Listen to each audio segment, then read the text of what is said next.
मी आदेश बांदेकर आपल्या सगळ्यांचं मनापासून स्वागत करतो। आज आपण अशा माऊलीला भेटणार आहोत। ती माऊली कायमच त्यांच्या पाठी खंबीरपणे उभी असते। ते कोण आणि त्या माऊलीचं नाव काय? तर सौ लीना स्वप्नील जोशी। आज लीना वहिनींना आपण बोलतं करणार आहोत। स्वप्नीलजींनाही काही प्रश्न विचारणार आणि होम मिनिस्टरच्या या प्रवासामध्ये बरंच काही जाणून घेण्याचा प्रयत्न करणार। सुरुवात करूया आजच्या गप्पांना।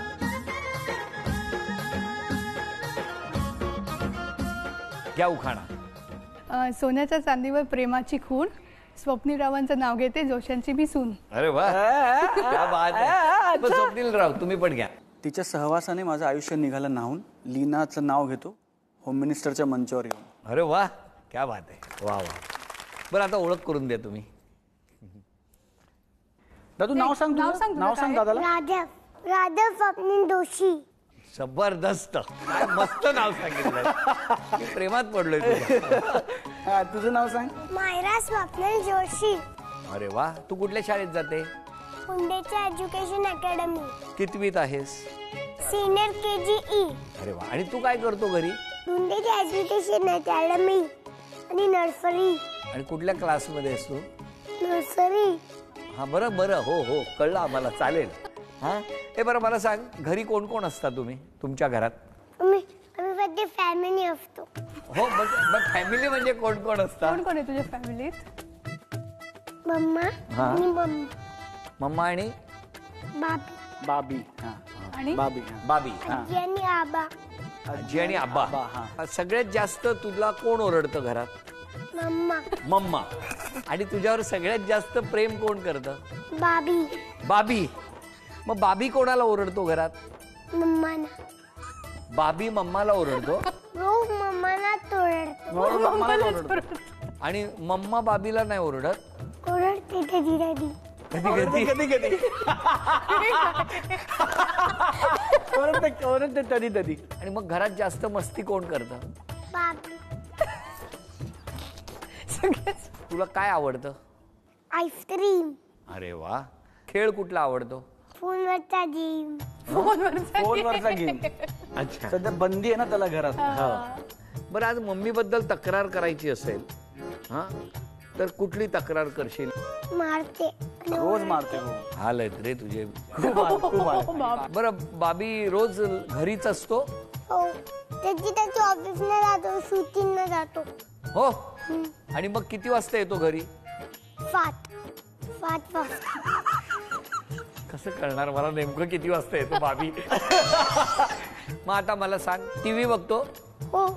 मग बाबीचा कुठला कार्यक्रम बघतो टीव्हीवर? चला हवा युद्ध, डोक्याला शॉट नको, हवा युद्ध। तू यांना कार्टविल मारून दाखवतो। कार्टविल नाही। 3 कार्टविल। कसला कार्टविल मारतो? शक्यच नाही त्याला। अरे मारतो, त्याला येतच अरे नाही मला वाटतं। मारतो तर मारतो मी। नाही नाही हो। शक्य मारून दाखव, मारून दाखव, मारून दाखव। Everybody clap for Raghav. ताई तू सांग मला आता, मग घरात मगाशी जसं त्याने सांगितलं राघवने की हे दोघेही तुम्हाला ओरडतात, तर खरंय का ग? मला मम्मा जास्तीत जास्त ओरडत नाही, बाबी खूप ओरडतो। पण बाबी का ओरडतो तुला? कधी कधी चुका होतात। तुझ्याकडून चुका होतात म्हणून? कधी कधी रागवकडनं पण होतात। रागवायला नाही पाहिजे लहान। मग कसं समजावून सांगायचं तुला? प्रेमाने। भाभी हा तुमच्यासाठी धडा आहे। ऍब्सोल्युट, कळलं ना? Yes yes. बरं तुमचं बालपण कुठलं? औरंगाबादचं। सगळं बालपण येस, तिथे? Born and brought up in Aurangabad. कोण कोण तिकडे? आता आई आहे, माझा छोटा भाऊ आहे, वहिनी आणि भांजा म्हणजे भाचे। अच्छा, मग कसं गेलं बालपण? गोल्डन डेज मस्त। नॉर्मल मिडल क्लास फॅमिली, खेळायचं भरपूर आणि म्हणजे संध्याकाळी ग्राउंडवर खेळायला जायचं। आईचा भरपूर मार खाल्लेला आहे। आईने कुठल्या कुठल्या गोष्टीने मारलंय तुम्हाला? जसं ते म्हणतात आई मारते तसंच माझं झालंय। काय काय कशा कशाने? स्लीपर याची पूर्व स्लीपर ती जाम लागते, ती लागते।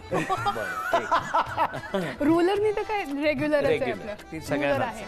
नंतर आई हाताने तर फटके मारतो आपण हो, रेग्युलरली। 3 झाले। 3च आहेत। बाकी असं फेकून वगैरे काय झाडू नाही नाही, झाडूनी नाही मारलं, लाटणानी नाही मारलं, चटकन नाही दिलं, चटका नाही दिला. कधीच नाही दिलं. नाही पण मग सगळं शिक्षण वगैरे सगळं तिकडे सगळं तिकडेच झालंय. हो. मुंबईला येणं वगैरे कधी नव्हतं? नाही, लहानपणी असं नाही, म्हणजे नाही ना. म्हणजे नातेवाईक वगैरे असायचे, त्यांना भेटण्यासाठी आलं तेवढंच मुंबईला येणं. नंतर मग BDS झाल्यानंतर मी जे मुंबईत जॉब करायला लागले, मग तेव्हापासून इथेच. मग स्वप्नील, तुमचं कसं काय बालपण कुठलं? गिरगावातलं. चौबाची वाडी, लक्ष्मीबाईची चाळ, 2 नंबरची खोली, कॉमन टॉयलेट. आपल्या सगळ्यांचं बालपण जसं गेलं. आणि आई बाबा काय आई बाबा करायचे? तिकडेच. बाबा बँक ऑफ महाराष्ट्रामध्ये होते, नोकरी करायचे. आई स्टेट बँक ऑफ इंडियामध्ये होती, नोकरी करायची. आणि तुम्ही तिघेच की कुटुंब? तिघेच. पण माझ्याकडे इंटरेस्टिंग होतं, म्हणजे माझ्या बाजूच्या घरात, चाळीतलं बाजूचं घर होतं, तिथे आजी राहायची. आजोबा बऱ्यापैकी, मी 7-8 वर्षाचा असताना आजोबा वारले, त्यामुळे आजी, काका, काकू आणि त्यांची मुलगी ते बाजूच्या घरात राहायचे. आणि आईबाबांचं लव्ह मॅरेज. आई समोरच्या बिल्डिंगमध्ये राहायची, तिचं माहेर समोरच्या बिल्डिंगमध्ये, चाळीतलं आपलं टिपिकल गिरगावातलं. तर तिकडे समोर आजी, मामा, मामी आणि भाचा. जी खाली राहायची बाजूला, तिला मी खालची आजी म्हणायचो, आणि जी वरती राहायची तिला वरची आजी म्हणायचो. त्यामुळे माझं ॲक्च्युली टेक्निकली स्पीकिंग नाही, पण त्यातला जो गाभा जर किंवा आत्मा म्हटलं तर एकत्र कुटुंब पद्धतीतच वाढलो मी. आणि गिरगावातली चाळ एनिवेज एकत्र कुटुंब पद्धती असं मला मनात. कितवी पर्यंत तिकडे होता? बऱ्यापैकी वेळ, म्हणजे मी अख्खं कॉलेज तिकडे गेलंय. मी मला वाटतं मी लॉला ॲडमिशन घेतली त्याच्यानंतर पण, म्हणजे LLBची 2 वर्ष पण मी तिकडे. म्हणजे तू धर ना, पहिली 20 वर्ष तिकडे, जन्मापासून 20 वर्ष तिकडे. हा स्पार्क तुम्हाला कधी दिसला? ज्या दिवशी आम्ही भेटलो, लग्नाचं मतलब पहिली भेट झाली, दुसऱ्या दिवशी सकाळीच मला त्याचा स्पार्क दिसला होता. हो. म्हणजे कशी भेट कशी तुमची झाली? आमचं म्हणजे टिपिकल आमचं अरेंज मॅरेज आहे. म्हणजे ब्युरोमध्ये नाव रजिस्टर केलं होतं, मग तिकडून एकमेकांना जातात प्रपोजल, तसं होतं. मग त्याचं प्रपोज आलं होतं. पहिले मी I was like film star, आणि म्हणजे मी डेंटिस्ट, तो फिल्म स्टार शक्यच नाही म्हटलं, काही कॉम्बिनेशन शक्य नाही. सो मी पहिले तर नाही म्हटलं की नाही बाबा, असं काही आपल्याला जमणार नाही, म्हणजे पण ठीक आहे. आणि नंतर 4-5 महिन्यांनी परत त्याचं प्रपोजल आलं की म्हणजे तुमचे रिक्वायरमेंट्स त्यांचे रिक्वायरमेंट्स खूप जास्त मॅच करतात. सो म्हणजे मग म्हणलं की अरे सारखं येते, म्हणजे काहीतरी आहे, आपल्याला पाहायला पाहिजे. आणि तेव्हा मी जस्ट इंडियात परत होते, म्हणजे मी तेव्हा लंडनला राहायची, 5 वर्ष तिकडे म्हणजे शिकत होते. सो मूवीज, मराठी मूवीज और रादर मूवीज आणि TV काही जास्त पाहिला नव्हता. सो स्वप्नील जोशी म्हटलं तेव्हा मला काहीच क्लिक झालं नाही. सॉरी. सो तेव्हा काही क्लिक झालं नव्हतं मला. मग नंतर प्रपोजल नीट पाहिलं, फोटो पाहिलं, म्हणून अरे हा तर तो देश में निकला होगा चांद, श्रीकृष्णवाला स्वप्नील जोशी आहे. मग म्हटलं ठीक आहे आपण भेटूया, असं आमचं ठरलं. बघा कुठून कुठे, कुठली पुण्य आहे, कुठे काम येतं. आणि मग त्याचा फोन येणार होता, निरोप आला की उद्या तुम्हाला फोन करते स्वप्नील जोशी म्हणून. किती वाजता फोन केला? फोन सकाळी केला मी. माझा 7 ते 7 शिफ्ट होती. पण तुला माहिती आहे आपलं शूटिंग कसं असतं. ही चेंबूरला राहायची तेव्हा, मुंबईत चेंबूरला राहायची. बरं. माझं शूटिंग मालवणी, मालाड. 7 ते 7 शिफ्ट होती. मीला म्हटलं 9:30ला भेटूया. कुठे भेटूया? तुझ्या घराजवळ भेटूया. आणि माझा पॅकअप झाला 10:30 वाजता. अरे बापरे. मला उशिरा चालेल, मी उशिरावालाच माणूस आहे, तर तुला चालणार असेल तर मी येतो. ती म्हणली ये, असं म्हणून मी 9च्या भेटण्याला जे ठरलं होतं तिला 11:30 वाजता पिकअप केली रात्री तिच्या बिल्डिंगच्या खालून. आणि मग एक कॉफी शॉपमध्ये आम्ही गेलो. देवाच्या दयाने आपल्याला थोडी ओळख वगैरे, तर त्यांनी ते बंद करून घेतलं 12 वाजता. आणि आम्ही पहिल्यांदा भेटलो तर आम्ही रात्री 3 वाजेपर्यंत गप्पा मारत होतो कॉफी शॉपमध्ये, पहिल्यांदा भेटल्यावर. आणि कॉफी शॉप बंद? कॉफी शॉप त्यांनी बंद, कारण 11:30 पावणे-12ला बंदच करायला गेलो ना त्यांनी. ऑफिशियली बंद. त्यांनी ओळखलं म्हणून त्यामुळे तो म्हणला की तुम्ही बसा आतमध्ये, तुम्ही बसा. तो फॅन होता. अजूनही आम्ही गेलो की ते लक्षात येतं आमच्या घरी, इथे बसलो होतो आपण. आणि काही पहिला भेटलं मी तिला 2:15 वाजता तिच्या घरनं फोन येत आहेत, सगळे घरचे एकदम अरे म्हणजे भेटायला गेले एवढ्या वेळ, काय गप्पा मारतात काय नाही. पण त्याच दिवशी होकार झाला होता? त्याचा होकार झाला होता. हा, माझा होकार झाला होता. अशी कुठली गोष्ट होती की त्या दिवशी असं ठरलं की येस हीच मुलगी आहे जिच्याबरोबर उत्तम संसार आपण करू शकतो? एकमेव गोष्ट होती खरं तर, कारण बाकी क्वालिफिकेशन उत्तम होतं, घर चांगलं होतं, म्हणजे त्या सगळ्या गोष्टी होत्याच. पण तिने मला पहिल्या भेटीत असं म्हणली की तू आईबाबांबरोबर राहतोस ना? मी म्हटलं की नाही, आईबाबांचं घर आहे, मी तिथे असतो. ती म्हणली हां, माझी एकच अट आहे की मला आईबाबा घरात असलेलं घर पाहिजे, म्हणजे सासू सासरे पाहिजे. तिथे माझा होकार होता लग्नाला. अजून काय पाहिजे आपल्याला आयुष्यात? त्यामुळे तिथे दॅट पॉईंट म्हणून माझं त्या रात्री ठरलं होतं की मेरे को शादी इससे करनी है. कारण मला मनापासून असं वाटतं की नवरा बायकोचं नातं चिरंतन आहे वगैरे सगळं बरोबरच आहे, पण अल्टिमेटली आपण ज्या प्रोफेशनमध्ये होत ना, आपली बायको आपल्यापेक्षा आपल्या घरच्यांबरोबर जास्त संसार करते. आणि दुर्दैवाने माझा पहिला डिवोर्स झाला होता, तिचाही डिवोर्स झाला एक, तिचं पण हे सेकंड मॅरेज आहे. सो त्यामुळे मला दुसरं लग्न करण्यामागचं एक प्रमुख कारणच हे होतं की आईबाबांना सुखी करायचं होतं. तर तिने पहिल्याच भेटीत सांगितलं की माझी एकमेव अट आहे लग्नाची की मला आई वडील असलेलं घर पाहिजे. आई वडील तू वगैरे हे तो लग्नानंतर तुझं सेपरेट वगैरे जर राहायचा प्लॅन असेल तर मला इंटरेस्ट नाही, आपण नको बोलूया. तिथेच माझं ठरलं होतं की इससे शादी करूंगा. आता किती वर्ष झाली लग्नाला? 10 कम्प्लीट. 10 वर्षापूर्वीचे स्वप्नील जोशी आणि आताचे स्वप्नील जोशी आम्ही तर बघतोच आहोत की ज्या पद्धतीने सगळ्यांचा मित्र, जगनमित्र, हसत खेळत तो उत्साह सगळंच त्याच्याकडे आहे. पण हे सगळंच जरी असलं तरीसुद्धा त्याचं एक स्वप्न होतं की कुटुंब, आई बाबा आणि मुलं, आणि त्यावरती पूर्णपणे लक्ष देऊन सगळं करणारी अशी ही बायको असावी. आज 10 वर्षांनी मागे वळून बघताना जे काही या 10 वर्षात प्रगती झाली किंवा जे काही सुखाचे आनंदाचे क्षण आहेत त्याचं श्रेय 100% या माऊलीला. 110% लीनाला. कारण मला असं वाटतं की आणि हे कॅमेरापुरतं नाही, हे तिच्याकडे मी अनेकदा बोललो आहे की आता मला जेन्युइनली असं वाटतं की माझ्या घरात मी लग्न करून आलो आहे आणि कधी कधी माझा सासूरवास चालू आहे. म्हणजे इतकं तिने माझ्या आईवडिलांना आपलंसं केलं, ज्या जबाबदारीने, ज्या मायेने ती माझं घर, आता माझं घर नाहीच राहतं, माझं घर हा शब्द चुकीचा, आता ते तिचंच घर आहे. सामाजिक, आर्थिक, भावनिक सर्व अर्थाने तर ते तिचं घर आहे. आता नावही तिचंच आहे घराला. सो म्हणजे फिजिकल पेपर्सवर पण नाव तिचं आहे घराला. सो ज्या पद्धतीने ते घर आपलं केलं ना, आणि मला असं वाटतं की ते एकाच सिच्युएशनमध्ये होऊ शकतं जर तुम्ही आधी त्या घरचे झालात तर ते घर तुमचं होतं. पण स्वप्नील बाहेर जसा असतो आमच्यामध्ये सगळ्यांमध्ये तसाच घरी असतो. घरी ना, मी तुम्हाला खरं सांगू का, तो घरी आला की नुसतं झोप काढतो. का पण असं का? त्याचं म्हणजे एकच एम असतं, घरी आलं की नुसतं मस्त खायचं प्यायचं गरम गरम आणि झोप काढायची. कारण त्याचं म्हणणं की मी बाहेर इतकं काम करतो, इतकं बोलतो, शूटिंग करून देतो, सगळ्यांना भेटतो, खूप लोक असतात, आता मला शांततेने झोपायचंय. मग घर कशाला म्हणतात मला सांग? अरे पण आम्ही इतकी वाट बघत बरोबर आहे. असतो त्याची. बरोबर आहे, हेच हे. मला हा आरोप मान्यच आहे. नाही, मी ह्यांच्यावर खूप वेळ देतो, तिला वेळ देणं कमी होतं. तिलाही विचार, मी पोरांना लई वेळ देतो. उरलेला वेळ पोरांना. हो ना. हो, सध्या असं झालंय आमचं. पण मला सांगा, या 10 वर्षात सुरुवातीचा स्वप्नील, रात्री 3 वाजेपर्यंत गप्पा मारणारा स्वप्नील, आज सुद्धा रात्री 3 वाजेपर्यंत. हो, बिलकुल. गप्पा मारण्याच्या बाबतीत तो सेम आहे.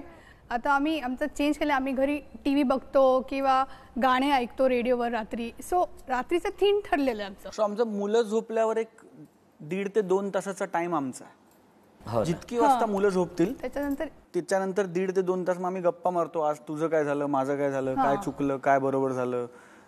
गाणी ऐकतो, जुनी गाणी, दोघांनाही शौक आहे जुन्या गाण्यांचा, किंवा एखादी सिरीज बघतो, किंवा नुसते बॅल्कनीत बसतो. मग ती कधीतरी चहा करते, मग रात्री चहा पितो, मग जुन्या आठवणी, गप्पा टप्पा. त्यामुळे गप्पा टप्पा मला असं वाटतं संवाद 200% सुरू आहे. किती मस्त. हा जो बाबी आहे, तर बाबी बाहेर तर फार गोड आहे आमच्या सगळ्यांच्याकडे. बाबी कधी रागवत खरंच नसेल ना? नाही, मी तर काय 24 तास त्यांच्याबरोबर असते. म्हणजे 24 तासातले मी 25-26 तास रागवते त्यांना. हा खूप पेशंट आहे, बघतो आणि बाबा सगळ्यांचंच असं असतं ना की बाबा ओरडतो म्हणजे ते एकदम लक्षात राहतं डोळ्यात ना की बाबा ओरडला मला म्हणून. त्याच्यामुळे तो दिवसातून एवढंसं सुद्धा ओरडला तरी त्याचं असे मोठं होतं, बाबा ओरडला आज मला म्हणून. मला वाटतं एकदा हिचं माझं कडाक्याचं भांडण झालं होतं. कारण ही दिवसभर मारायला काहीतरी सांगत होती, अमुक करू नको, तमुक करू नको, याहून नाही त्याहून नाही, ते ऐकत नव्हते. आणि मी काहीतरी आलो आणि हिने मला उत्स्फूर्तपणे सांगितलं की अरे आज ना हिने प्रचंड मला छळलंय, अमुक केलंय, तमुक केलंय, मला नको केलंय, मला वीट आणलंय स्वप्नील. तर मी तिला इतकंच म्हटलं की मायरा असं करतात आईला, आणि ती ढसाढसा रडायला लागली, बाबी मला का बोलला वगैरे वगैरे. त्याच्यानंतर आमचं भांडण झालं की मी दिवसभर तिला बोलते ती मला काही करत नाही, तू एवढंसं तिला बोलायचं, ती मला का बोलतेस तू, आणि ती इतकं भांडली. खूप जास्त होतं म्हणजे हा एवढं पण काहीतरी म्हणजे तो नुसता बघितला सुद्धा असं की लगेच मी काय नाही करत बॉबी असं लगेच त्याचं सुरू होतं. बरं, यांचा स्वभाव आता जसं या इतक्या मोकळेपणानं बोलतायत, घरी पण असाच मोकळेपणानं बोलणं. ॲब्सोल्युटली. आय थिंक लीना खूप नॉन फिल्टर्ड आहे खरंच, म्हणजे देवाच्या दयेने. तिच्या मनात फिल्टर नाही, जे आहे ते बोलते, जे आहे तशी वागते. पॉलिटिकली करेक्ट हा कॉन्सेप्ट तिला येत नाही. पण तुम्ही एकट्याच होता कम्प्लीट्स मी लाईक. नाही, माझा लहान भाऊ आहे ना. आणि मग आई ब्युटिशियन होती, आता ती पण रिटायर झाली आहे. पार्लर होता तिचं काय म्हणणं आहे जावयाबद्दल? अरे ती म्हणजे फुल तीच ह्याची आई आहे, ती माझी सासू आहे. आणि माझी सासू माझ्यावरती जास्त प्रेम करते आणि माझी सासू जास्त कूल आहे, माहितीये काय का. बदल झाला एवढा? आईला मी कंप्लेंट केली, आई स्वप्नील असं करतो, तूच काहीतरी केलं असेल म्हणून त्यांनी असं केलं. म्हणजे शी इज फुल्ली सोल्ड आउट, म्हणजे की हा बरोबरच आहे, तू त्रास देतेस ते. पण तो बरोबर असतोच ना. हो, 99% टाइम्स तो बरोबर असतो. सर, कसं वाटतं ऐकताना हे?